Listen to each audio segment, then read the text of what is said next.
Yes, we are live now. Hello friends, this is Himanshi and welcome to Let's Learn. Discuss करेंगे कुछ बहुत ही important theories, इनको कहें हम हर एक एग्जाम में इम्पॉर्टेंट थियरी टीचिंग के।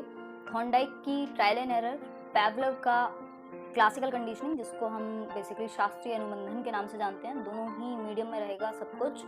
स्किनर का ऑपरेंट कंडीशनिंग, क्रिया प्रसूत अनुबंधन जिसको हम कहते हैं, और फिर है कोहलर का इंसाइटफुल लर्निंग। तो ये चार सबसे बड़ी थियरीज कहूँ। अगर लर्निंग थियरीज की मैं बात करूँ, डेवलपमेंट की ऑलमोस्ट थियरीज हम कई बार कर चुके हैं, चाहे वो पियाजे हों, वाइगोस्की हों, एरिक्सन हो या फिर फ्रॉइड हो या और इस तरह की जितनी भी डेवलपमेंटल थियरीज हैं। ये लर्निंग की थियरीज हैं जिनको हम आज डिस्कस करेंगे। इनसे रिलेटेड कुछ क्वेश्चंस को भी लास्ट में प्रैक्टिस करेंगे। एक आसान तरीके से, थोड़ा सा धीमा चलने की कोशिश रहेगी, लेकिन काम की चीज़ें होंगी सिर्फ और सिर्फ। तो इनको हम डिस्कस करेंगे। आप वीडियो लास्ट तक देखें, साथ में बने रहें अगर आप लाइव हैं, और लास्ट में आप लोग के डाउट्स भी मैं लेने की कोशिश करूंगी। इससे पहले, इसको शुरुआत करने से पहले अगर हम बात करें तो बहुत सारे लोग इसलिए परेशान हैं अभी कि जो एडमिट कार्ड है सीटेट का वो डाउनलोड नहीं हो पाया है या कुछ भी इशू हो गया है। तो आप एक काम कर लीजिए कि सबसे पहले इस चीज़ को रिजॉल्व कीजिए। तैयारी करने से ज़्यादा इंपॉर्टेंट ये है कि आपका एडमिट कार्ड डाउनलोड हो या उसमें जो भी प्रॉब्लम है वो सॉल्व हो। तो चाहे वो उनका ईमेल आईडी हो CTET-July2019@gmail.com, चाहे फिर आप जो CBSE का ऑफिस है प्रीत विहार वाला, पर्पटगंज में वो लोग डील नहीं करते, तो वहाँ आप जा सकते हैं। और अब ये मैटर नहीं करता, आप देखिए अगर आप बहुत दूर से हैं तो ईमेल कीजिए या फिर विजिट कीजिए, क्योंकि ये सबसे बड़ी प्रॉब्लम है जिसको सॉल्व करना इस टाइम पर ज़रूरी है। कोई छोटी मोटी माइनर प्रॉब्लम है तो मेल करके सुलझा सकते हो या एविडेंस के रूप में रख सकते हो, बट अगर कोई बड़ी दिक्कत है तो आप जाइए, और वो चीज़ आपको सॉल्व करना सबसे ज़्यादा ज़रूरी है। मैं कमेंट सेक्शन में भी देख रही थी, बहुत ज़्यादा प्रॉब्लम है। तो स्टार्ट करते हैं। अगर आपने लेट्स लर्न की ऐप डाउनलोड ना की हो तो कर सकते हैं, और CDP स्पेशल जो एक प्लेलिस्ट है उसको भी चेकआउट करें, सब्सक्राइब करके घंटी बजा सकते हैं। ये क्लासिकल कंडीशनिंग का पार्ट है, आज हम थियरी में समझेंगे इसको, ठीक है। तो सबसे पहले ये जो थियरीज हैं इनको शुरू करने से पहले अगर मैं बात करूं, फिर हम कुछ क्वेश्चंस को भी करेंगे। तो इन थियरीज को शुरू करने से पहले ये समझना ज़रूरी है कि बिहेवियरिज्म क्या है। सिर्फ एक थियरी है जो बिहेवियरिज्म में नहीं आएगी यहाँ, जिसको हम कोहलर का इंसाइटफुल लर्निंग या गेस्टाल्टवाद में आती है। बाकी की तीन थियरीज जो मोस्ट इंपॉर्टेंट हैं, किसी भी टीचिंग एग्जाम में आती हैं, चाहे वो पैवलोव हो, स्किनर हो या थॉर्नडाइक हो, इन तीनों को डिस्कस करेंगे। बिहेवियरिज्म को डिस्कस करेंगे, थोड़ा सा जानना ज़रूरी होगा क्योंकि कुछ चीज़ें कॉमन हैं। अब एक बार मैं आप लोग की लाइव चैट देख लेती हूँ, अगर सब कुछ ठीक चल रहा है तब हम आगे बढ़ेंगे। और पेशेंस बना करके आराम से चाय पानी जो भी लेके बैठना है बैठो, इंपॉर्टेंट सेशन होगा। आपके बहुत सारे क्वेश्चन तो आपको पता भी नहीं लगेगा ये थियरी से थे और आप सॉल्व कर पाएंगे। बहुत बढ़िया, आप बिल्कुल हिंदी में भी समझेंगे। और ऑनलाइन में थोड़ा सा ये रहता है टाइम का, मतलब रहता है कि ज़्यादा चीज़ें कम समय में करानी होती हैं, नहीं तो कितने भी घंटे किया जा सकता है ये चीज़ें डिस्कस। ऐप की प्रॉब्लम सॉल्व करेंगे, अभी जो चल रहा है चैनल पर उस पर ध्यान दीजिए। कल से एक और स्पेशल प्लेलिस्ट शुरू होगी अगले जुलाई के सीटेट तक, 10-12 दिन तक। जितने भी डाउट हैं, एक 10 मिनट का लाइव सेशन दिन में किसी भी समय आप लोग के डाउट्स के लिए, चाहे वो किसी भी प्रकार के हो, कोई भी प्रॉब्लम हो सीटेट को लेकर के। स्टार्ट करते हैं अब। बहुत बढ़िया, डर छोड़ दीजिए, काम पे आते हैं ना, ठीक है। स्टार्ट करते हैं। बिहेवियरिज्म मतलब व्यवहारवाद, जिसमें हम इनके जनक, व्यवहारवाद के जनक कहा जाता है वॉटसन को, लेकिन ये जो साइकोलॉजी के संप्रदाय हैं वहाँ से क्वेश्चन सीटेट में नहीं आता है, लेकिन फिर भी आप जान सकते हैं। बिहेवियरिज्म बेसिकली, व्यवहारवाद इस बात पर जोर देता है कि भाई जीन्स को ये बहुत इंपॉर्टेंस नहीं देते, हेरिडिटी को ये बहुत ज़्यादा इंपॉर्टेंस नहीं देते। मतलब जो आपकी आनुवंशिकता है, ये कहते हैं हम नर्चर के थ्रू, मतलब कि आपकी मोल्ड कर देंगे आपके व्यवहार को, आपको कुछ भी बना देंगे हम, बस आप ट्रेनिंग दीजिए। या जो भी इनकी अलग अलग थियरीज हैं, सब अपनी अपनी बात कहते हैं। मतलब बिहेवियरिस्ट क्या कहते हैं, जो आपका व्यवहार है वही सब कुछ है, सर्वज्ञ है आपका व्यवहार और उसको बदला जा सकता है। तो वो एक बात हुई। इसमें चाहे वो आपके वॉटसन हो, जॉन लॉक हो, हल हो, या ये थॉर्नडाइक, स्किनर, पैवलोव, बहुत सारे ऐसे लोग हैं जो बिहेवियरिज्म से जुड़े हुए हैं। तो एक चीज हमने समझी, ये आदत डलवाने पे बड़ा विशेष जोर देते हैं कि आपको कंडीशन किया जाए, आपकी आदत डलवाई जाए, या बेसिकली जो व्यवहार है बाहरी, ओवर्ट बिहेवियर जिसको हम कह रहे हैं, ठीक है। तो ये चेंज करते हैं आपके बिहेवियर को अलग अलग तरीकों से। आ जाते हैं यहाँ पर। सोशल लर्निंग थ्योरी को हम डिस्कस कर चुके हैं, वो आपने ना देखी हो तो देख लीजिएगा, बेंड्यूरा की है। अब थॉर्नडाइक पर आते हैं, सबसे ज्यादा क्वेश्चन और बहुत ही इंपॉर्टेंट थ्योरी है हर एग्जाम के लिए। थॉर्नडाइक का ट्रायल एंड एरर थ्योरी, मतलब जिसको हम त्रुटि एवं प्रयास का सिद्धांत के नाम से जानते हैं। कनेक्शनिज्म भी इसी से जुड़ा हुआ एक नाम है, मतलब संबंधवाद, क्योंकि ये संबंध बनवाते हैं किसके बीच में, स्टिमुलस और रिस्पॉन्स के बीच में। स्टिमुलस और रिस्पॉन्स भी बिहेवियरिज्म से जुड़ी हुई एक कॉमन चीज है।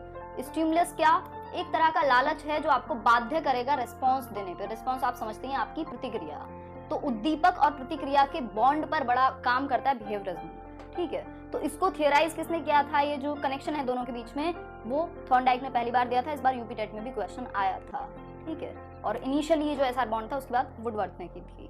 तो ये दो चीजें हुई।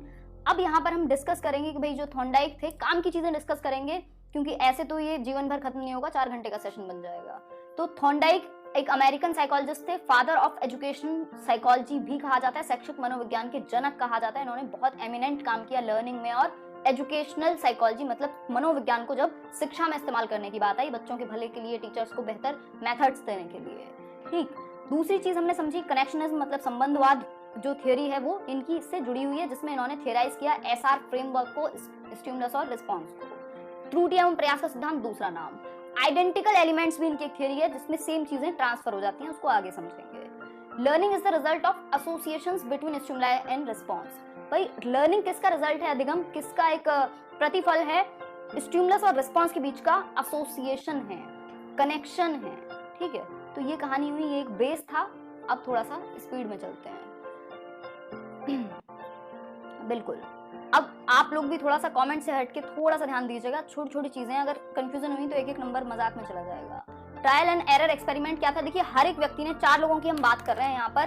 पहले थॉर्नडाइक, उन्होंने बिल्ली पर एक्सपेरिमेंट किया, इन लोग के मल्टीपल एक्सपेरिमेंट थे, बस फेमस की हम बात करते हैं, उन्हीं से क्वेश्चन आता है। तो थॉर्नडाइक ने बिल्ली के बारे में बात की, ट्रायल एंड एरर एक्सपेरिमेंट किया। स्किनर ने चूहे पर काम किया, कबूतर पर भी किया था बट चूहा फेमस है।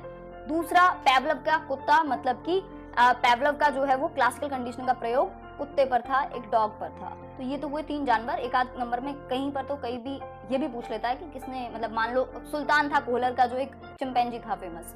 तो इस तरह से ये तो अलग अलग बात हुई, इन जानवरों के एक्सपेरिमेंट हुए। ये लोग ऑब्वियसली हम भी जानते हैं जानवरों पर एक्सपेरिमेंट होता है, फिर हम ह्यूमंस पर प्रयोग करते हैं, क्योंकि डायरेक्ट ह्यूमंस को तो उठाएंगे नहीं। हुए हैं साइकोलॉजी में ह्यूमंस पर भी प्रयोग, बट जानवरों पर सबसे ज्यादा। ट्रायल एंड एरर एक्सपेरिमेंट जो है त्रुटि एवं प्रयास का सिद्धांत। थॉर्नडाइक की बिल्ली, इन्होंने एक केज में, एक पिंजरे में बंद किया बिल्ली को, बाहर फूड रखा, फिश रखी, ये स्टिमुलस का काम कर रही थी, उद्दीपक का काम कर रही थी, स्टिमुलेट कर रही थी किसको, जो अंदर बिल्ली है उसको। खाना जो है भाई आपको पता है नेचुरल चीज है, एक बाहर रखा है, आपको ये बाध्य करेगा उद्दीपक रिस्पॉन्स करने में कि मैं भूखी अगर बिल्ली, तो बाहर मछली रखी हुई है, उसकी स्मेल जो है उसको वो मोटिवेट कर रही है कि मैं बाहर जाऊं और वो फूड को खा लूं, ठीक। तो ये जो यहाँ पे एक स्ट्रिंग लगी हुई है इस पिंजरे के अंदर, इस केज के अंदर, और एक लीवर है जिसको आप प्रेस करेंगे अगर, तो ये जो गेट है वो ओपन होगा। बिल्ली को ये बात पता नहीं थी, इसीलिए इसको त्रुटि एवं प्रयास का सिद्धांत, मतलब बिल्ली ने रैंडम रिस्पॉन्स किए, उल्टे सीधे पैर मारे, कुछ नहीं हुआ, लेकिन गलती से एक बार क्या हुआ, लीवर प्रेस हुआ और गेट खुल गया और वो बाहर आ गई। तो उसने ट्राई किया, आप भी बहुत बार ट्राई करते हैं बहुत सारी चीजों में, बहुत सारी चीजें हम ऐसे ही सीखते हैं जीवन में भी। ट्राई किया, गलतियां हुई और फिर सीखा। तो अब क्या हुआ, एक बार गलती से हुआ, फिर उसको दोबारा बंद किया गया, अब धीरे धीरे वो जल्दी जल्दी बाहर आने लगी, क्योंकि उसको पता लग गया, सीख गया, लर्निंग हो गई अब, ठीक है। तो ये 3 इंपॉर्टेंट चीजें थी। बॉक्स में बंद है, जो स्टिमुलस है वो खाना है, रिस्पॉन्स बिल्ली कर रही है और बाहर आ जाती है बेसिकली, तो वो क्या हुआ, उसकी लर्निंग हुई।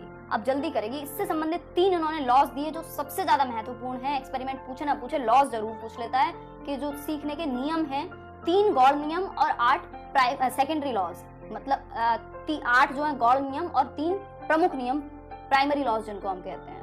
ये ऐसा कोई पेपर नहीं है जहां यहाँ से क्वेश्चन ना आता हो, डायरेक्टली नाम दे या ना दे। प्राइमरी लॉज ऑफ लर्निंग मतलब मुख्य सिद्धांत सीखने के, law of effect, law of readiness और लॉ ऑफ एक्सरसाइज। जो पहला लॉ है हम उसको मानते हैं लॉ ऑफ एक्सरसाइज। अब लॉ ऑफ एक्सरसाइज क्या है, प्रैक्टिस। आप जानते हैं भाई प्रैक्टिस मेक्स अ मैन और अ वुमन परफेक्ट, मतलब कि जो अभ्यास है वो आपको बेहतर बनाता है। तो अभ्यास जब आप इतनी बार आप बच्चों को प्रैक्टिस करा रहे होते हैं, क्यों, क्योंकि इससे लर्निंग बेहतर होती है। तो लॉ ऑफ एक्सरसाइज या प्रैक्टिस, अभ्यास का नियम, जितना ज्यादा आप अभ्यास करते हैं उतनी बेहतर आपका अधिगम होता है। आप भी यहाँ बार बार रोज क्वेश्चन समझने आते हैं, क्यों, क्योंकि अभ्यास से आप बेहतर बनते हैं। फिर है law of readiness. Law of readiness सबसे पहले मानेंगे हम, लॉ ऑफ रेडीनेस मतलब तत्परता का नियम। सबसे पहले अगर आप रेडी नहीं है, सीखने के लिए तैयार नहीं है, मानसिक रूप से, फिजिकली, सोशली, इमोशनली, तो आप सीख नहीं पाएंगे। कोई भी आपका टीचर या कोई ईश्वर भी आ जाए तो भी सिखा नहीं सकता बच्चे को यदि वो तैयार नहीं है सीखने के लिए। तो ये जरूरी है कि इन सब चीजों का, सोशल, इमोशनल, फिजिकल, ये सब चीजें ठीक ठाक स्थिति में हो ताकि बच्चा तैयार हो सीखने के लिए, उसको इस तरह का एनवायरनमेंट मिले। तो लॉ ऑफ रेडीनेस क्या है, मस्ट है। फिर उसके बाद लॉ ऑफ एक्सरसाइज हमने बात की, और फिर है लॉ ऑफ इफेक्ट, तीसरा नियम मतलब प्रभाव का नियम। प्रभाव का नियम किससे जुड़ा हुआ है? प्रभाव का नियम आपका मोटिवेशन या रिइंफोर्समेंट से जुड़ा हुआ है कि भाई जिस चीज का आप पर पॉजिटिव प्रभाव पड़ता है उस चीज को आप आगे करेंगे, अदरवाइज तो नहीं करेंगे। ठीक है, अब भाई कोई काम किया, डांट पड़ गई, बच्चे को नहीं करेगा आगे। अगर अच्छा एक अनुभव हुआ, अलग अलग इसके एग्जांपल्स हो सकते हैं, एन नंबर ऑफ एग्जांपल्स। ठीक है, तो जिस चीज का प्रभाव पॉजिटिव होगा उसको आप करेंगे, जिसका नहीं होगा वो नहीं करेंगे। अब इसी तरह से लॉ ऑफ एक्सरसाइज में दो और चीजें आ जाती हैं निकल करके। एक है आपका लॉ ऑफ यूज, एक सेकेंड, लॉ ऑफ यूज और लॉ ऑफ डिसयूज। ठीक है, मतलब जिस चीज को आप काम में लेते हैं, यूज में लाते हैं, वो चीज तो आपको याद रहती है, जिस चीज को जो आपके इस्तेमाल में नहीं रहती वो आपको याद नहीं रहती। तो ये प्रैक्टिस या एक्सरसाइज के अंदर है। आई होप आप क्लियरली ये देख पा रहे होंगे। ठीक है, तो ये एक बात हुई। ठीक, एकदम क्लियर चल रहा है। तो law of use and disuse, ठीक, जिस चीज को आप इस्तेमाल करते हैं, भाई अगर कोई डॉक्टर है, उसने अपनी प्रैक्टिस की, एमबीबीएस की, अब वो अगर प्रैक्टिस करता रहता है बेहतर होता है। एक टाइपिस्ट है, टाइप करता रहेगा बेहतर रहेगा। एक दो साल छूट जाए या यूज में ना रहे जो चीज, उनको हम भूल जाते हैं। जैसे आपने 12th में कभी जिनके पास मैथ्स रहा हो, इंटीग्रेशन पढ़ा होगा, फिर स्ट्रीम चेंज कर दी, आपके टच में नहीं है, आपको याद भी नहीं है इंटीग्रेशन में क्या फॉर्मूले होते थे, क्योंकि डिसयूज है, इस्तेमाल में नहीं है। ठीक है, आगे बढ़ जाते हैं सेकेंडरी लॉज को, इनको भी समझ के चलेंगे। एक आध क्वेश्चन पूछ लेता है, लेकिन इंपॉर्टेंट जो है वो प्राइमरी लॉज ही है। शांति से बस सुनते रहें और लाइक भी करते रहें, अगर पसंद आ रहा हो तो शेयर कर दें उन सभी के साथ जो सो रहे हैं इस टाइम पर भी। लॉ ऑफ प्राइमेसी मतलब महत्ता का नियम है, जो चीज आपके लिए इंपॉर्टेंट होती है उसको आप फटाफट से सीख लेते हैं। लॉ ऑफ रिसेंसी क्या है? जो रिसेंटली आपने सीखा होता है। ठीक है, जो जल्दी, इसीलिए आप पेपर से पहले रिवाइज कर रहे होते हैं। Law of intensity of stimulus, जो चीजें जिनका स्टिमुलस ज्यादा प्रभावकारी होता है उनको आप सीखते हैं। लॉ ऑफ मल्टीपल रिस्पॉन्स, आप मल्टीपल रिस्पॉन्स करते हैं, जैसे वो बिल्ली कर रही थी किसी भी चीज को सीखने से पहले। लॉ ऑफ सेट और एटीट्यूड, आपका जो एटीट्यूड है वो बहुत ज्यादा मैटर करेगा, आप सीखेंगे कैसे, तो जरूरी है कि पॉजिटिव रखा जाए एटीट्यूड को। ठीक है, फिर आगे बढ़ेंगे। नेक्स्ट चीज क्या है यहाँ पर? Law of response by analogy. Analogy क्या है? आपकी पुरानी किसी एक, मान लीजिए आपने सीटेट का पेपर दिया था, अब आप देने जाएंगे, तो जो सेम एक्सपीरियंस रहा है उसको आप नई सिचुएशन में भी लगा सकते हैं, पुरानी तरह की में भी। तो जो आपके प्रीवियस एक्सपीरियंसेस हैं वो आपको हेल्प करेंगे नई सिचुएशंस में या उसी तरह की सिचुएशन में। एसोसिएटिव शिफ्टिंग में आप शिफ्ट कर जाते हैं उस एक रिस्पॉन्स को। यहाँ पे क्या था, आप पुराने एक्सपीरियंसेस के बेस पे यूज कर रहे थे, अब यहाँ पे आपने सीधा रिस्पॉन्स को शिफ्ट कर दिया। ठीक है, पार्शियल एक्टिविटी मतलब आप पहले छोटी छोटी चीजें सीखते हैं किसी एक चीज की, फिर उसको एक होल में समझने लगते हैं। तो ये बहुत ज्यादा इंपॉर्टेंट नहीं है सेकेंडरी लॉज, बट आपको पता हो तो बेहतर रहेगा। कई बार ऐसे दे देगा 3 लॉज दे देगा आपको, उसमें से एक आपको पता है 3 लॉज हैं। लॉ ऑफ एक्सरसाइज मतलब अभ्यास का नियम, जिसमें यूज और डिसयूज है। फिर आपका दूसरा आ जाता है, इसको प्रैक्टिस भी कहते हैं। फिर आपका लॉ ऑफ रेडीनेस, तैयार या तत्परता, फिर इफेक्ट। तो ये 3 नियम हैं, इनके अलावा जो भी आए वो सब सेकेंडरी लॉज हैं। ठीक है, अब आ जाते हैं क्लासिकल कंडीशनिंग पर। ट्रायल एंड एरर का बेसिकली अगर हम बात करें, एजुकेशनल इम्प्लीकेशन क्या हो सकता है एजुकेशन में, आप बच्चों को त्रुटि और प्रयास के माध्यम से सिखा सकते हैं, उनके लिए अच्छा माहौल तैयार कर सकते हैं, उनको एक बेहतर प्रभाव पड़े किसी चीज़ का, तो उस चीज़ का भी आप ध्यान रख सकते हैं कि इम्पैक्ट बेहतर जाए, बच्चे तैयार हैं या नहीं, इन चीज़ों के बारे में आप सोच सकते हैं। और अधिगम में ये चीज़ें कहीं ना कहीं से घुमा करके आ जाती हैं, सारी चीज़ें इनमें इंक्लूड हो जाती हैं। अब आ जाते हैं क्लासिकल कंडीशनिंग पर, जिसको हम शास्त्रीय अनुबंधन कहते हैं।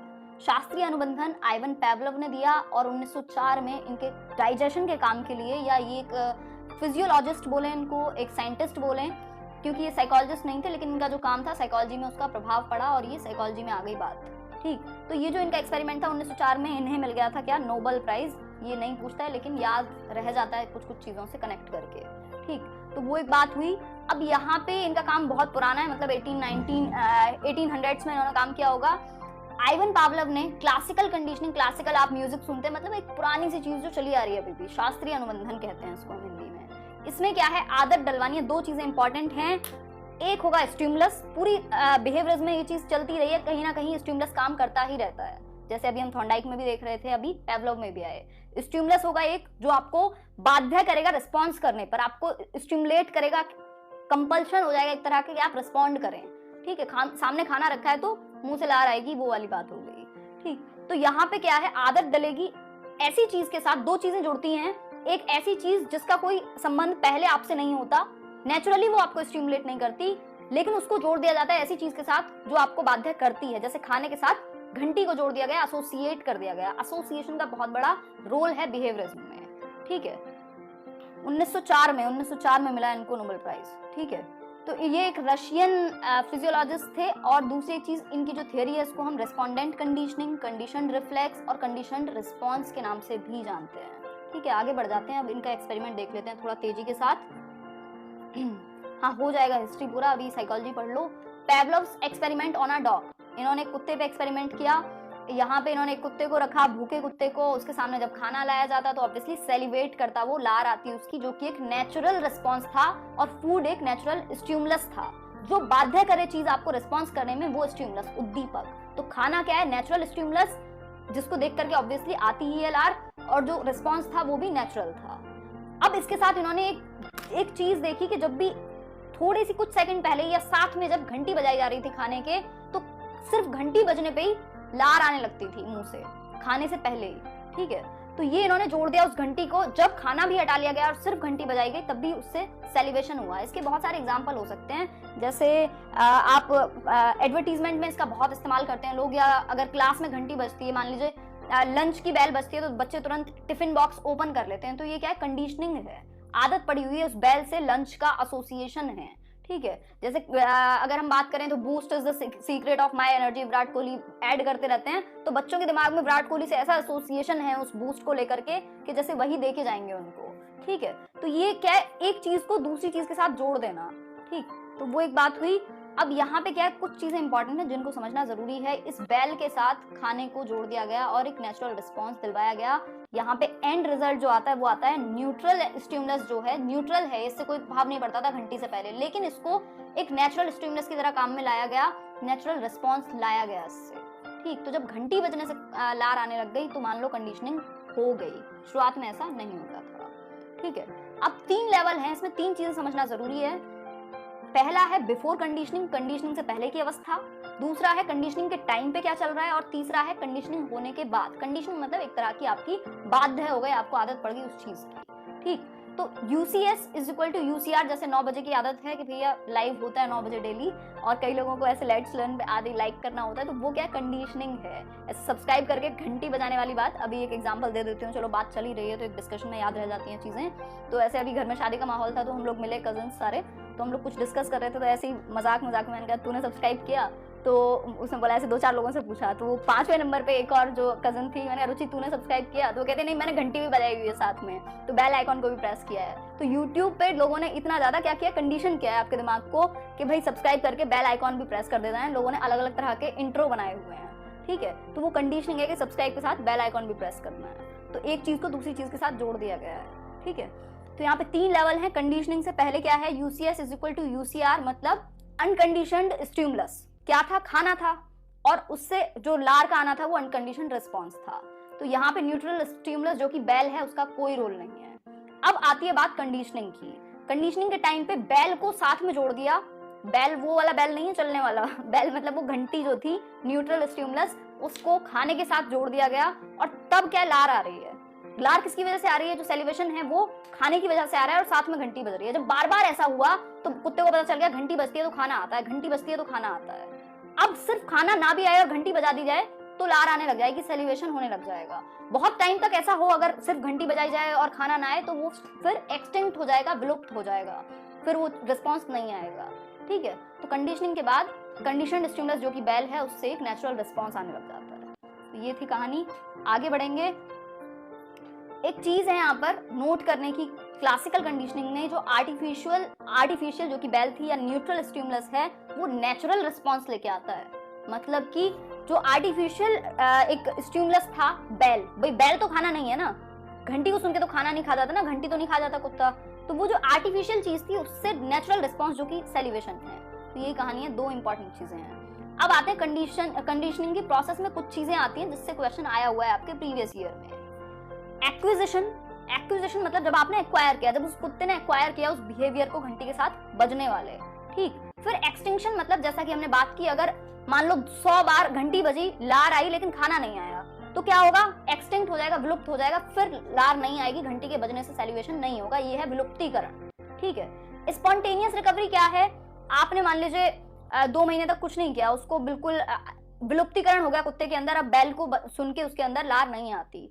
लेकिन क्या हुआ, 2 महीने बाद या एकदम से किसी दिन घंटी बजी और एकदम से स्पॉन्टेनियस उसके मुंह से लार आ गई, तो रिस्पॉन्स आया, एकदम से रिकवरी हुई। जनरलाइजेशन, जब कुत्ता ये नहीं समझ पाता कि मेरे खाने की बैल कौन सी है या सभी बैल की आवाज एक जैसी है, मतलब सामान्यीकरण हो जाता है उसके लिए, बैल की आवाज मतलब खाना। ठीक। डिस्क्रिमिनेशन, जब वो पहचान पा रहा था कि मेरी खाने की बैल कौन सी है और जो दूसरे आवाजें बज रही हैं वो मेरे खाने की बैल नहीं है, मतलब वो विभेद कर पा रहा था। तो ये बात हुई। अब आ जाते हैं ऑपरेंट कंडीशनिंग पर। लास्ट में कुछ क्वेश्चंस के थ्रू और क्लियर होगा। जो लोग पहली बार समझ रहे हैं शायद उनको एकदम से समझ में तो आ रहा होगा, बट याद रहे ना रहे तो क्वेश्चंस के थ्रू और क्लियर होगा। पहले भी वीडियोस बनाई हुई हैं इस पे। ऑपरेंट कंडीशनिंग मतलब कि क्रिया प्रसूत अनुबंधन कहते हैं हम इसको। ब्रूहस फ्रेडरिक स्किनर ने दिया था, बीएफ स्किनर। इनको मोस्ट इन्फ्लुएंशियल साइकोलॉजिस्ट कहा जाता है 20वीं शताब्दी के। तो इनका काम बाद में है, ऑब्वियसली पाव्लोव, थॉर्नडाइक और बाद में स्किनर का काम है। तो इन्होंने क्या किया, एक चूहे पर एक्सपेरिमेंट किया, स्किनर बॉक्स कहा जाता था। स्किनर बॉक्स में एक चूहे को रखा सफेद, और वहां पे क्या हुआ, एक लीवर था, जैसे थॉर्नडाइक वाले सीन में था, एक लीवर था।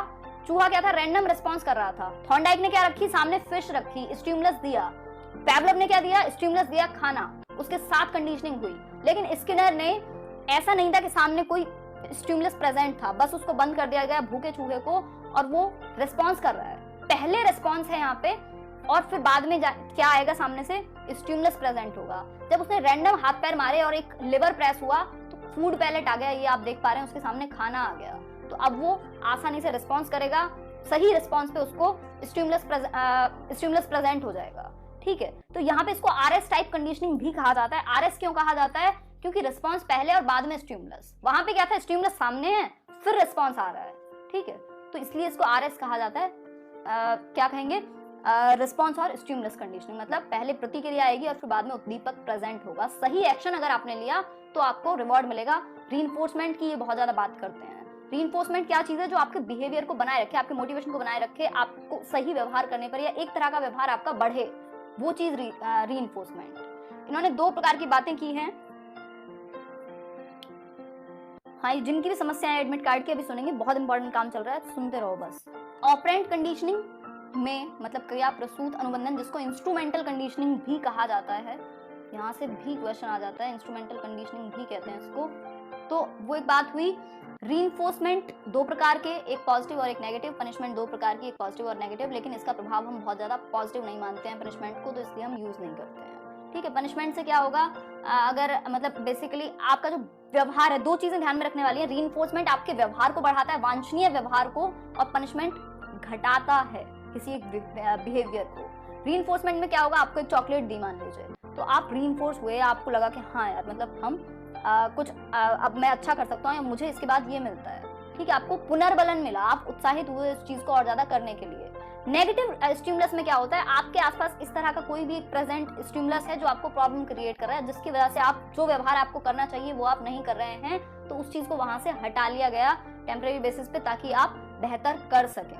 ठीक है, मान लीजिए क्लासरूम में कोई भी एक नेगेटिव चीज है या कुछ भी इस तरह का है जो प्रॉब्लम कर रहा है बच्चे को उस व्यवहार को करने में, तो उसको आपने निकाल लिया। इसके बहुत सारे एग्जांपल हो सकते हैं, तो ये सिंपल बात हुई। अब यहाँ पे स्केड्यूल्स ऑफ रीइंफोर्समेंट भी इन्होंने दिए, जहां से क्वेश्चन आता है। स्केड्यूल्स ऑफ रीइंफोर्समेंट में एक होता है फिक्स्ड और दूसरा होता है वेरिएबल। इसमें क्या है, एक तो फिक्स्ड रेशो और दूसरा फिक्स्ड इंटरवल।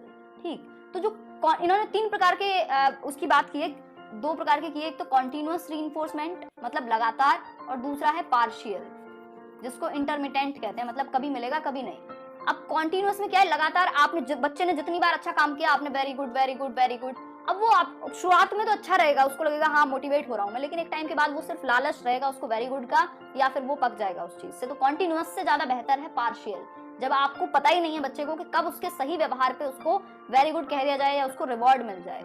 इसमें 2 प्रकार के इन्होंने बताया कि एक फिक्स्ड रेशो और दूसरा इंटरवल। इंटरवल मतलब समय अंतराल, जैसे आपकी जो सैलरी है वो एक इंटरवल पर मिलती है, महीने में एक बार ही मिलती है। ठीक है, फिक्स्ड है कि हर महीने मिलेगी। वेरिएबल कब हो, कभी भी मिल गई, कभी भी मिल गई, मतलब आज 15 दिन पे मिल गई, अगले बार 45 दिन पे मिलेगी। तो ये क्या हुआ, इंटरवल क्या है, वेरिएबल हुआ। फिक्स्ड इंटरवल क्या है, जब समय निश्चित है। इंटरवल मतलब समय से, रेशो मतलब मात्रा से। जो आपकी सैलरी है इस महीने तो फिक्स्ड है, अगले महीने कुछ और मिल जाए तो वो वेरिएबल रहेगा, आपको नहीं पता कब ज्यादा मिले कब कम मिले। फिक्स्ड मतलब इतनी ही मिलेगी। ठीक है, तो टाइम से संबंधित हो तो इंटरवल, मात्रा से संबंधित हो तो रेशो। सबसे ज्यादा इंपॉर्टेंट या महत्वपूर्ण क्या है यहाँ पर कि पार्शियल जो है, जो कभी कभी होने वाला है, इंटरमिटेंट, उसका प्रभाव सबसे ज्यादा रहता है, क्योंकि आपको पता नहीं होता कि कब कितना आपको रीइंफोर्समेंट मिल जाए आपके सही कर्मों से। ठीक है, आगे बढ़ेंगे।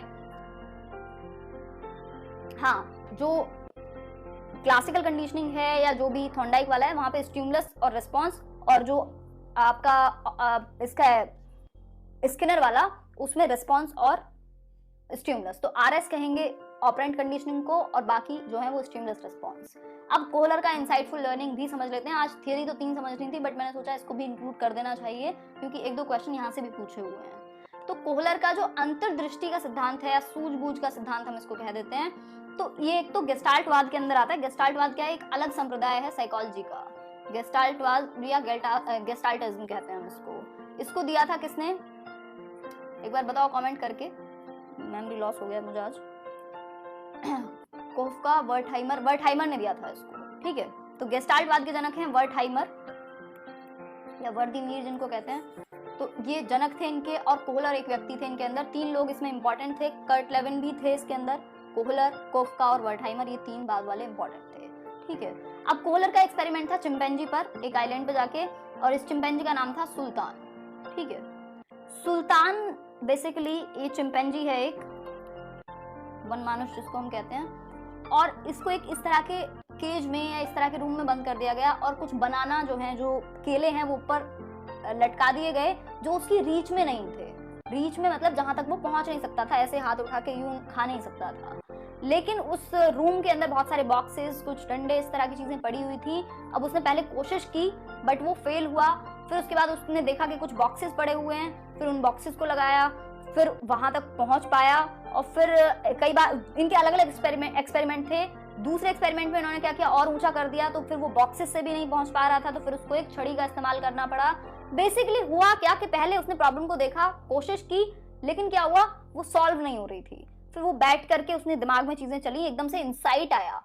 सडन इंसाइट जो है, सडन सॉल्यूशन, एक रूल है किसके अंदर, इंसाइटफुल लर्निंग में, कि एकदम से, ऐसे सर का एग्जांपल है अपने कि दिमाग की बत्ती जलती है मेंटोस से, तो वो वाला सीन है कि मतलब एकदम से क्या होगा, सडन आपकी बल्ब जलेगा एकदम से। ठीक है, तो इसमें क्या है, इंसाइटफुल लर्निंग में एकदम से सॉल्यूशन आता है। कई बार आप क्वेश्चंस ट्राई कर रहे होते हैं, या आपने कुछ पढ़ा होता है, आपने कभी फील किया होगा, वो चीज़ आप छोड़ देते हैं, उसके बाद आपके दिमाग में वो कहीं ना कहीं सबकॉन्शियसली चल रही होती है, और वो प्रॉब्लम सॉल्व हो जाती है इंसाइट से। ठीक है, ये ट्रायल एंड एरर के थोड़े से विरोधी हैं। तो ये एक बात हुई, इन्होंने परसेप्शन को इंपॉर्टेंस दी है। अब एक और चीज आपने सुनी होगी कि the whole is greater than the sum of its parts, जो कि एरिस्टोटल या अरस्तु का कथन है। तो इससे कहीं ना कहीं प्रभावित है गेस्टाल्टवाद, बट सेम बात नहीं कहता। गेस्टाल्टवादी कहते हैं कि हम एक ज्यादा बेहतर समझ पाते हैं किसी भी चीज को एज अ होल। जब एक पूरी सिचुएशन हो, उसको हम बेहतर समझ पाते हैं टुकड़ों से ज्यादा। ठीक है, तो ये भी एक चीज है, होल को ये ज्यादा इंपॉर्टेंस देते हैं, एक पूरे परसेप्शन क्रिएट करने को। तो ये बात हुई। आगे बढ़ते हैं, प्रैक्टिस क्वेश्चंस कर लेते हैं। आप देख लेते हैं आप कितना बेहतर समझ पाए रात के 10:30 बजे। और यार आज तो बहुत स्लो कराया, मैं भी थोड़ी सी मतलब ऐसे थकी हुई थी, और वैसे भी मैंने कोशिश की कि स्लो चला जाए। तो प्रैक्टिस क्वेश्चंस कर लेते हैं, एक बार फिर से देख लेना जिसको स्पीड तेज लगी हो अभी भी। फर्स्ट क्वेश्चन रहेगा, extension of a response is more difficult after following what. मतलब एक प्रतिक्रिया के विलुप्त होने के बाद और अधिक कठिन है। कौन सी प्रतिक्रिया, बेसिकली प्रतिक्रिया का विलुप्त होना किसके बाद सबसे ज्यादा कठिन होगा, मतलब ये है इसका। वर्बल रिप्रोच, मतलब जब आप क्या कहें, वर्बल रूप से, मौखिक रूप से भर्त्सना कर दें किसी चीज की। पार्शियल रीइंफोर्समेंट, कॉन्टिन्यूअस रीइंफोर्समेंट या पनिशमेंट। लर्निंग के क्वेश्चंस पे एक अलग से वीडियो बनेगा, मल्टीपल वीडियोस बन सकते हैं, बट एक सिलेक्टेड क्वेश्चंस का मैं एक अलग से क्वेश्चन का वीडियो बना दूंगी, जो इंपॉर्टेंट क्वेश्चंस हैं वो आप देख पाएं।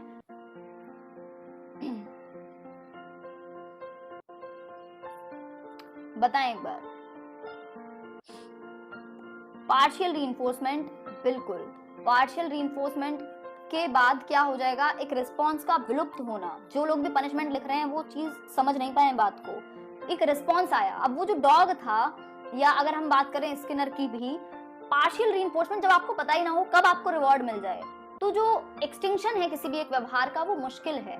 और एक और चीज, हैबिट फॉर्मेशन का इस्तेमाल करते हैं बहुत ज्यादा बिहेवियरिस्ट, स्पेशली क्लासिकल कंडीशनिंग में आदत डलवाई जाती है। ठीक है, तो पार्शियल रीइंफोर्समेंट क्या है, सबसे ज्यादा खतरनाक है। यदि हम बात करें सबसे ज्यादा इफेक्टिव है अगर मैं कहूँ कॉन्टिन्यूअस में तो फिर वही आपको आदत पड़ जाएगी, आपको लगता है ठीक है यार हर बार चॉकलेट ही मिलती है, वेरी गुड ही बोलती है ना। आगे बढ़ते हैं क्वेश्चन नंबर 2 पर। Theory of learning totally and only depends on observable behaviour is associated with. सीखने का वह सिद्धांत जो पूर्ण रूप से और केवल इसी बात पर मानता है कि अवलोकनीय व्यवहार पर आधारित है, सीखने के डैश सिद्धांत से संबंधित है। कौन से सिद्धांत से संबंधित होगा? जो सिर्फ अवलोकनीय व्यवहार या ऑब्जर्वेबल बिहेवियर की बात करेगा। कॉग्निटिविस्ट हैं, डेवलपमेंटल साइकोलॉजी वाला सेक्शन है, बिहेवियरिस्ट हैं या कंस्ट्रक्टिविस्ट हैं। टेंशन मतलब अभी करेंगे आप लोग की टेंशन का भी निवारण। बताएं एक बार आंसर क्या होगा? आंसर होगा सिंपल बिहेवियरिस्ट, मतलब व्यवहारवादी जो हैं वो इस बात को मानते हैं, हमने शुरुआत में ही डिस्कस किया था कि जो दिखता है इनके यहाँ वही बिक रहा है। मतलब कि इट्स लाइक कि भाई जो बाहर दिख रहा है, अगर आप परफॉर्मेंस दे पा रहे हो बेहतर तो आपको कुछ आता है, अदरवाइज अगर आप नहीं दिखा पा रहे, अगर आपके 90% नहीं आ पा रहे तो आप इंटेलिजेंट नहीं है, अगर आपके 90% आ रहे हैं तो आप इंटेलिजेंट हैं। मतलब जो बाहर दिखेगा ये सिर्फ उसी पर फोकस करते हैं, क्योंकि इन्होंने जीन्स, संज्ञान, इन सब चीजों को भी बहुत ज्यादा महत्व नहीं देते। ठीक है, तो आगे बढ़ेंगे। कॉग्निटिविस्ट जो हैं वो आपकी संज्ञानात्मक पक्ष, जो प्रोसेस स्किल्स हैं आपकी, चाहे वो आपकी थिंकिंग हो, तर्क हो, प्रॉब्लम सॉल्विंग हो, सारी चीजें। कंस्ट्रक्टिविस्ट कहता है भाई अपने आप निर्माण करते हैं या समाज के द्वारा। डेवलपमेंटल में तो वही आप कैसे डेवलप करते हैं। आगे बढ़ेंगे क्वेश्चन नंबर 3 पर। Principle of reinforcement is associated with, मतलब जो सुदृढ़ीकरण कहें या पुनर्बलन का सिद्धांत कहें, किससे जुड़ा हुआ है? पैवलोव से, थॉर्नडाइक से, कोहलबर्ग से, स्किनर से। ये सब आए हुए क्वेश्चंस हैं तो इनको थोड़ा सा ध्यान से करना है। मैं अभी आप लोग के डाउट्स लूंगी, पहले ये क्वेश्चंस को सॉल्व कर लेते हैं, सेंसिटिव टॉपिक है। हाँ मतलब ऐसे चमक दमक पे थोड़ा सा विश्वास रखते हैं बिहेवियरिस्ट। तो बताएं एक बार क्या होगा? सिंपल आंसर है स्किनर होगा। स्किनर ने बात की है रीइंफोर्समेंट की और स्केड्यूल्स ऑफ रीइंफोर्समेंट भी दिए हैं। सबसे पहले बात रीइंफोर्समेंट की थॉर्नडाइक ने की थी, लेकिन क्योंकि हम प्रिंसिपल ऑफ रीइंफोर्समेंट की बात कर रहे हैं, प्रिंसिपल के रूप में थियराइज जो किया है वो स्किनर कहते हैं कि भैया जो इन्होंने कि रीइंफोर्समेंट दो व्यवहार बढ़ेगा, जैसे वो चूहे वाली बात थी, या इनके स्केड्यूल्स ऑफ रीइंफोर्समेंट भी है। आगे बढ़ेंगे क्वेश्चन नंबर 4 पर। Which of the following is based on Vygotsky's socio cultural theory. अब वाइगॉस्की आपको दिख रहा है, लेकिन क्वेश्चन किसका है? लर्निंग का है। क्यों? क्योंकि जो ये थियरीज हैं, अगर आप इनसे जुड़े हुए नहीं हैं, समझ नहीं पाए हैं बात को, तो फिर गलती होगी। तो कौन सा वाइगॉस्की के समाज शास्त्रीय या सामाजिक सांस्कृतिक सिद्धांत पर आधारित है? इंसाइटफुल लर्निंग है, ऑपरेंट कंडीशनिंग है, रेसिप्रोकल टीचिंग है, कल्चर न्यूट्रल आपका कॉग्निटिव डेवलपमेंट। बी कई लोग आंसर दे रहे हैं और बहुत ही ज्यादा भयंकर गलती कहते हैं इसको।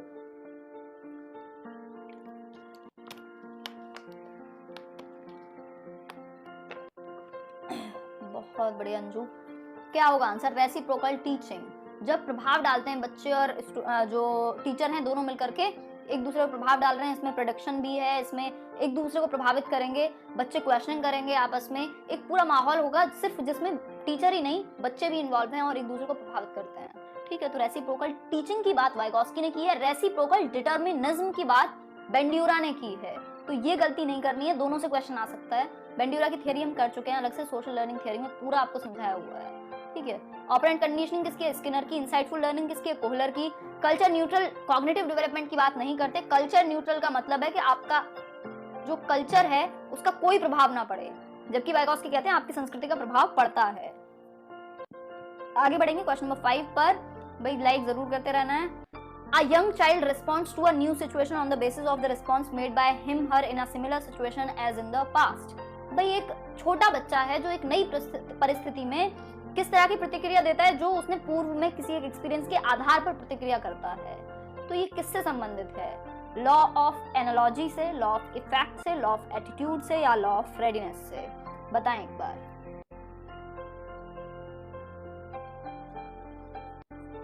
गलतियां हुई हैं, अभी तो बहुत ज्यादा काम किया नहीं है, अभी तो और क्वेश्चन से इससे प्रैक्टिस करेंगे। एक बार फिर से देखना है वीडियो, जिनको थियरीज समझने में प्रॉब्लम हुई है, और अलग से भी स्पेशल भी वीडियो बनाई हुई है, उनको भी देख सकते हो अगर थोड़ा सा दिक्कत हो रही है, डिफिकल्ट लग रहा है तो। बाकी रिवीजन में फिर से रिवाइज कराया जाएगा। लॉ ऑफ एनालॉजी है बिल्कुल। लॉ ऑफ एनालॉजी में क्या होता है? जो आपके प्रीवियस एक्सपीरियंसेस हैं उनके बेस पे आप नई सिचुएशन में रिस्पॉन्ड करते हैं। ठीक है, और लॉ ऑफ एटीट्यूड में मतलब आपका जिस तरह का एटीट्यूड है किसी चीज़ को लेके, जिस तरह के बिलीव्स हैं आपके, जो सेट ऑफ एटीट्यूड जिस तरह से आप देखते हैं किसी भी एक चीज़ को। लॉ ऑफ इफेक्ट मोटिवेशन से संबंधित है, या आप पर प्रभाव पड़ता है तो आप उसको फ्यूचर में कंटिन्यू करेंगे, अदरवाइज तो नहीं। लॉ ऑफ रेडीनेस, जब आप तैयार हो सोशली, मेंटली, फिजिकली, सब तरह से। रेडीनेस टू लर्न से अलग है, ये जो प्याजे बात करते हैं वो मैच्योरिटी से संबंधित है, सिर्फ और सिर्फ बायोलॉजिकल मैच्योरिटी। जो रेडीनेस टू लर्न जिसकी बात प्याजे करते हैं कि लॉ ऑफ रेडीनेस है, दो डिफरेंट चीजें हैं। लॉ ऑफ एनालॉजी को हम समझ चुके हैं, तो ये था आज का काम। 6th क्वेश्चन और कर लेते हैं, एक और question. Presence of identical elements between already learned skills and new skills results in. भाई पहले से सीखे गए कौशल और नए कौशल के बीच में समान तत्वों की उपस्थिति क्या करेगी, इसका क्या एक प्रतिफल होगा। नेगेटिव ट्रांसफर ऑफ लर्निंग होगा, पॉजिटिव ट्रांसफर ऑफ लर्निंग होगा, जनरलाइज्ड ट्रांसफर होगा, या फिर जीरो ट्रांसफर होगा। फटाफट से आंसर करें यार, गलतियां मत करो। ऐसे तो ये तो बहुत ही बेसिक क्वेश्चन है, बट ठीक है कोई बात नहीं, अभी जाने से पहले आपको और रिवीजन करा दिया जाएगा। कई लोगों का तो ऐसे जियो खत्म हो गया होगा आज, कोई बात नहीं। क्या होगा आंसर? जनरलाइज ट्रांसफर कैसे होगा? किसी भी चीज में अगर समान तत्व हैं, भाई आपको टाइपिंग आती थी, अब आप लैपटॉप सीखने गए, कंप्यूटर, आपको टाइपिंग में मदद हुई क्योंकि जो कीबोर्ड था कहीं ना कहीं हेल्प कर रहा था, आपको आदत भी थी। तो आपको साइकिल आती थी, आपने बाइक चलाई तो आपको वो हैंडल पकड़ने में, बैलेंस बनाने में आसानी हुई। तो जब सेम तत्व अगर मौजूद हैं किसी भी दो सिचुएशन के बीच में, तो आपका पॉजिटिव ट्रांसफर होगा लर्निंग में। तो आइडेंटिकल एलिमेंट्स की थ्योरी हमने थॉर्नडाइक को जोड़ा था, समझा भी था। 3 प्रकार की बात करते हैं थॉर्नडाइक। एक है पॉजिटिव ट्रांसफर, मतलब कि जब चीजें सिमिलर हो दो नई सिचुएशन के बीच में, तो पुराना ज्ञान जब आपको हेल्प कर रहा है नई चीज सीखने में, नई स्किल सीखने में, तो वो पॉजिटिव है। मतलब इसको कहेंगे एक तरह से, पॉजिटिव को क्या कहते हैं, सकारात्मक अधिगम का स्थानांतरण। नेगेटिव मतलब पुरानी सीखी हुई चीज आपको नया कुछ सीखने में जब प्रॉब्लम क्रिएट करे, ठीक है, तो वो क्या होगा आपका नेगेटिव ट्रांसफर। दूसरा, जैसे विंडोज और मैक का हम बहुत बार एग्जांपल लेते हैं, विंडोज के फीचर अलग होते हैं, मैक के फीचर अलग होते हैं, कई लोगों को समस्या होती है तो नेगेटिव ट्रांसफर वहां पे होता है, प्रॉब्लम क्रिएट होती है। जनरलाइज ट्रांसफर मतलब ये कोई टर्म नहीं है, अगर हम ट्रांसफर की फॉर्म में बात करें, स्पेशली थॉर्नडाइक के उसमें, तो कुछ ऑप्शन तो आपको टेढ़े मेढ़े देगा। जीरो ट्रांसफर मतलब प्रभाव ही ना पड़े। अभी यहाँ पे हम एक डिस्कशन कर रहे हैं, अपने चैप्टर का क्वेश्चन प्रैक्टिस कर रहे हैं, और थोड़ी देर बाद जाकर खेलने लग जाएं, तो दोनों का कोई बीच में ऐसा एज सच संबंध नहीं है कि स्पेसिफिकली आपको हेल्प करेगा, ठीक है। खाना बनाने और गाड़ी चलाने का कोई डिफरेंस मतलब समानता नहीं है। तो ये कुछ 6 क्वेश्चंस थे, और क्लासिकल कंडीशनिंग समझ में आई हो तो सब्सक्राइब करके बेल आइकॉन जरूर प्रेस कर देना। आई होप आपको सेशन पसंद आया होगा, ठीक है। लेट्स लर्न की ऐप भी डाउनलोड कर लेना, उसमें कंटेंट डलता रहेगा टाइम टू टाइम सभी एग्जाम्स के लिए। और कुछ महत्वपूर्ण चीज़ें, एक तो उस चीज़ के लिए तैयार रहिएगा क्योंकि अब आखिरी 10-12 दिन बचे हैं। मैं कोशिश करूँगी अगर टाइम मिला तो, आप लोगों ने कल भी मतलब मैं कमेंट्स देख रही थी, तो अगर टाइम मिला तो 10-12 दिन की या 10 दिन की एक फाइनल बेसिकली जो स्ट्रेटजी है, मेन पॉइंट्स जो हो सकते हैं उनको डिस्कस कर लेंगे। इसके अलावा एक सेशन दिन में किसी भी टाइम जब भी मुझे टाइम मिलेगा, 10 मिनट से ऊपर का नहीं होगा सेशन, आप लोग के डाउट्स का ही रहेगा, क्योंकि मैं इतने सारे मेल्स नहीं देख पाती हूँ, और देख भी पाऊँ तो पॉसिबल नहीं है कि फिर मैं वीडियोस के साथ उनको भी रिप्लाई कर पाऊँ, ठीक है। तो वो एक चीज़ है, तो डाउट्स को लेकर के या कोई भी सीटेट के बारे में कोई भी एक टिप्स हो सकती हैं, इस तरह का जो एक पहले सेशन स्टार्ट किया था उसको अगले 10 दिन तक कंटिन्यू करेंगे, ताकि आप लोग को थोड़ी, आप लोग ऐसे परेशान ना हो एकदम, इतने ज़्यादा जो ये परेशानी है कमेंट सेक्शन में वो ना हो, ठीक है। बाकी वीडियो पसंद आया हो लाइक शेयर सब्सक्राइब जरूर करें। अगर पहली बार देख रहे हैं, टीचिंग एग्जाम्स के लिए अलग अलग तैयारी करते रहेंगे हम टॉपिक्स पर, और जिन लोग की ऐसी फोटोज़ वाली डिमांड थी वो अभी मैं डालूंगी, टाइम नहीं मिल पाया है, ठीक है। चलिए बहुत बढ़िया प्रज्ञा, धन्यवाद। हाँ अब बताओ एडमिट कार्ड वाला क्या क्या इशू है, क्या क्या। हाँ ब्लूम टैक्सोनॉमी पे एक वीडियो आएगा, टेंशन ना लो, और वो प्याजे की भी 3 वीडियो बची हुई है उनको भी करेंगे, तो वो कोई टेंशन नहीं है। बस जो इंपॉर्टेंट है आपकी रिवीजन होना जरूरी है अलग अलग पक्ष में। जैसे प्याजे पर 2 वीडियो बनाई है, अब आपका वहाँ रिवीजन हो गया, उस तरह के बहुत सारे क्वेश्चन आप प्रैक्टिस कर पाएंगे। जो मुझे आगे कराना है वो तो मैं कराऊंगी ही। बिल्कुल दीपिका, बिल्कुल I am there.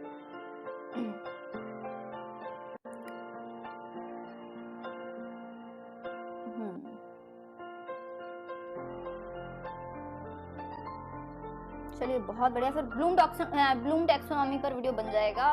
Top down like deductive, पहले टॉप से नीचे डाउन की तरफ, up down sorry bottom up मतलब बॉटम से नीचे, इंडक्टिव, ठीक है।